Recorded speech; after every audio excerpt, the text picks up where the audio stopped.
And it's here, the point-based immigration system. It's not actually Australian style, but then who cares? I mean, nobody knows what that even means anyway, any more than anybody really knows what point-based means.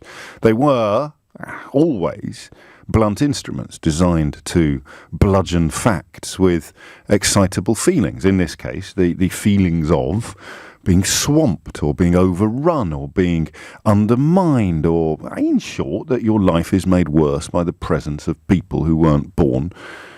Well, actually, that's not even true, is it? Your life is made worse by the presence of people in this country, some people in this country, and then we arbitrarily determine what qualifications put them into that category. Do you know, when I knew the game was up, in 2020 hindsight is a wonderful thing, but a lot of people in the metropolitan elite. Oh, by the way, metropolitan elites are laughing with these new immigration rules. If the EU were to fully reciprocate on these grounds, then obviously highly educated high earners aren't going to lose any freedom of movement at all. They, or possibly we, although I'm no polyglot, will be able to move wherever we want. But if you earn less than 25 grand a year and the EU reciprocates in any way, you won't be retiring to Spain anytime soon without passing a Spanish test. You'd be all right on that, will you? Desayuno, dos desayunas inglés, por favor? I don't know. And what is a low-skilled worker, in your view? I wonder how many people will ring me and tell me that they are low-skilled workers, because I find that phrase really obnoxious. Really obnoxious. If the people currently looking after your very sick grandfather are low-skilled workers, what message are we sending to them today as they prepare to wipe backsides and prepare medications for minimum wage? Well, I'll tell you what message we're sending them today. You're not welcome here. What message are we sending to the people that ensure the free flow of food from fields to market? Yeah, you're not welcome here. What message are we sending to people who hold up what remains of industry in this country? So much of it now, of course, within the service sector rather than manufacturing. So what message are we sending to the people that wait our tables, serve our drinks? Yeah, you're not welcome here. What message is this government sending to you? Because, I mean, you may well be welcome here because you were blooming well born here. But how do you feel this morning about learning that you are inferior to me because you don't earn over 25 grand a year? In the eyes of this government, you are an inferior member of society. You are less welcome here than I am, because the measures that they've put in place to keep the anti-immigration lobby happy apply to people.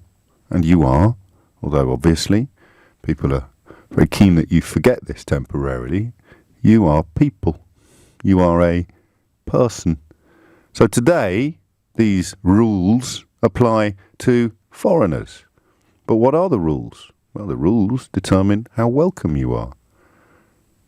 You arrived here at 18 with ambition and dreams, but no job.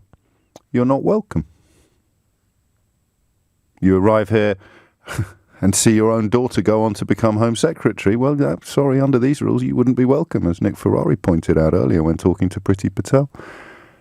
So, who precisely do you think these proposals are designed to delight? Because the other story in the news this morning that I think needs to be included in any contemplation of Britain's new immigration reforms is the one about record numbers of people being in work as pay overtakes pre-crisis peak at last. So 2 little episodes from the past. I got a little distracted there from telling you when I knew the game was up. I knew the game was up when I interviewed an MP for a seaside town, a UKIP fella, and I'd read the census about him. I told you this at the time. I'd read the census for his constituency. Something like 97+%. What we would call indigenous.